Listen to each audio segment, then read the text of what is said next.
না বললে আমাদের এই দাবিগুলো সকল মানুষের কাছে পৌঁছাবে না। সাথে সাথে যে সমস্ত মিডিয়া এগুলা করবে ওনারাও উৎসাহিত হবেন না যদি আমরা এগুলো শেয়ার না করি। আমাদের যে 11 দফা দাবি আপনারা ইতিমধ্যে পেয়েছেন।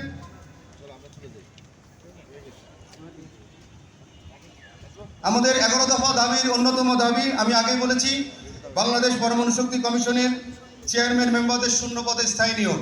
এই জন্য শূন্য পদে স্থায়ী নিয়োগ প্রয়োজন। কমিশন যে কোনো সিদ্ধান্ত গ্রহণ করার জন্য কমিশনের সভা প্রয়োজন হয়। কমিশনের সভায় মিনিমাম চেয়ারম্যান সহ 3 জন সদস্যের উপস্থিতি থাকতে হয়। বর্তমানে একজন চলতি দায়িত্বে চেয়ারম্যান, একজন সদস্য, যার কারণে কমিশন কোনো প্রশাসনিক আর্থিক কোনো বিষয়ে সিদ্ধান্ত গ্রহণ করতে পারে না, যার কারণে কমিশনের সার্বিক কাজে স্থবিরতা নেমে এসেছে। কমিশনের স্বায়ত্তশাসন পুনঃপ্রতিষ্ঠায় মন্ত্রণালয়ের আচরণ বন্ধ করতে হবে।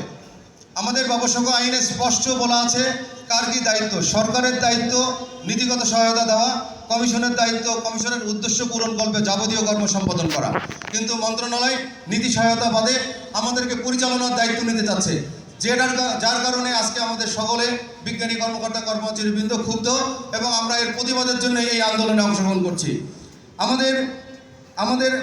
আমাদের যেই আইন আছে, আমাদের যে বিধিমালা আছে, সেই বিধিমালায় আছে আমাদের কর্মকর্তা বিজ্ঞানীরা বিভিন্ন প্রশিক্ষণ উচ্চশিক্ষায় যখন বিদেশে যাবেন ওনাদের পূর্বনামতি এবং মনোনয়ন এটা কমিশন থেকে প্রদান করা হবে।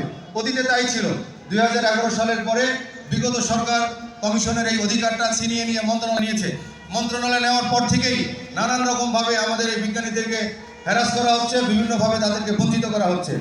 আমরা চাচ্ছি কমিশনের বিভিন্ন বিষয়াদি বিশেষায়িত, যেমন আমরা পারমাণবিক এবং তেজস্ক্রিয় পদার্থ নিয়ে কাজ করি। এই সকল পদার্থের একটা তথ্য সিকিউরিটির বিষয় থেকে এই সমস্ত তথ্য সিকিউরিটি নিশ্চিত করা এবং কমিশনের কিছু প্রস্তুতিমূলক কাজের পূর্বে কমিশনকে আইবাস সিস্টেম